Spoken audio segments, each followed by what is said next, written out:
नमस्कार दोस्तों। 18वीं लोकसभा का पहला सत्र शुरू हो गया है। सत्र के पहले दिन लोकतंत्र के कई रंग देखने को मिले, कई हैरान करने वाली खबरें आई, कुछ तस्वीरें भी आई। कुछ रंग सदन के अंदर के थे तो कुछ सदन के बाहर के भी दिखे। दरअसल संसद भवन के बाहर सीढ़ियों पर कुछ ऐसा हुआ जिसका शायद कोई अंदाजा भी नहीं लगा सकता था, जिसे देखकर भक्त मंडली की मिर्ची तो लगेगी ही, लेकिन भारतीय जनता पार्टी अब इस बात को मानने पर मजबूर हो गई है कि देश संविधान और लोकतंत्र से ही चलेगा। इस देश का विपक्ष अब मजबूत हो चुका है। दोस्तों, सबसे पहले आप इस तस्वीर को गौर से देखिए। सीढ़ी पर भारतीय जनता पार्टी के फायर ब्रांड नेता और केंद्रीय मंत्री गिरिराज सिंह कांग्रेस के वरिष्ठ नेता वेणुगोपाल से गले मिलते हुए नजर आ रहे हैं। सत्ता पक्ष और विपक्ष दोनों खेमे के कद्दावर नेताओं का यूं गले मिलना लोकतंत्र के मंदिर में खूबसूरत दृश्य तो है ही साथ काफी हैरान करने वाला भी है। सोचिए जरा, भारतीय जनता पार्टी के जो नेता हर वक्त हिंदू मुस्लिम मंदिर मस्जिद करते रहते थे, बयानबाजियां करते रहते थे, आज वो खुद आकर विपक्ष को गले लगा रहे हैं। दरअसल 18वीं लोकसभा के पहले सत्र में दोपहर बाद कार्यवाही स्थगित होने के बाद कांग्रेस के वरिष्ठ सांसद के.सी. वेणुगोपाल और के. सुरेश सीढ़ियों पर खड़े होकर कुछ बातें कर रहे थे। तभी पीछे से केंद्रीय मंत्री और बेगूसराय से भारतीय जनता पार्टी के फायर ब्रांड सांसद आते हुए नजर आए। गिरिराज सिंह पीछे से ही के.सी. वेणुगोपाल के कंधे पर थपकी देते हैं। तभी के.सी. वेणुगोपाल उन्हें देखते हैं और उनके चेहरे पर मुस्कान आ जाती है।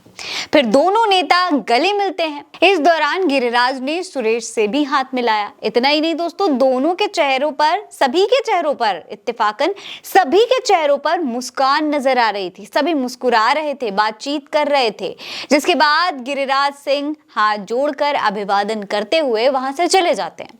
आपको बता दें, KC. Venugopal Congress working committee के वरिष्ठ मेंबर हैं। साथ ही राहुल गांधी के वो राजनीतिक सलाहकार भी माने जाते हैं। माना जाता है कि मौजूदा वक्त में कांग्रेस पार्टी में जितने भी बड़े फैसले लिए जाते हैं उसमें के.सी. वेणुगोपाल का अहम रोल होता है।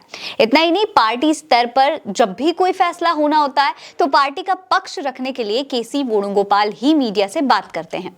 वहीं गिरिराज सिंह की अगर बात की जाए तो बीजेपी के फायर ब्रांड नेता माने जाते हैं। गिरिराज सिंह मुखर होकर कांग्रेस के खिलाफ बोलते हैं। यानी गिरिराज की जो छवि है वो एक ऐसे नेता के रूप में है जिन्हें कांग्रेस फूटी आंख नहीं भाती है। ऐसे में गिरिराज सिंह का ऐसे वेणुगोपाल से संसद भवन में इतनी शिद्दत के साथ मिलना वाकई में कोई संजोग से कम नहीं है, क्योंकि जिस तरीके से इस बार विपक्ष ने लोकसभा चुनाव में भाजपा को टक्कर दी और उससे कहीं ना कहीं भारतीय जनता पार्टी का घमंड जो था वो तो चकनाचूर हो गया है।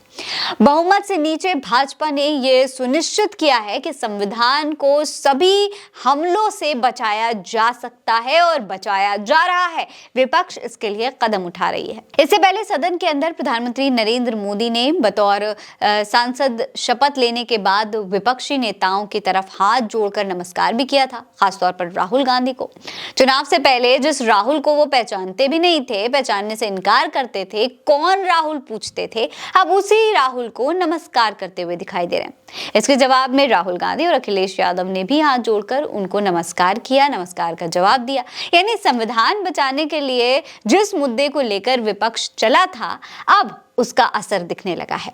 आपको क्या लगता है? अपनी राय हमें कमेंट सेक्शन में लिखकर बताइएगा। ये खबर आप उल्टा चश्मा यूसी पर देख रहे हैं। मेरा नाम है फरीन अंसारी। आप रहें स्वस्थ मस्त, बस यही है दुआ हमारी। नमस्कार।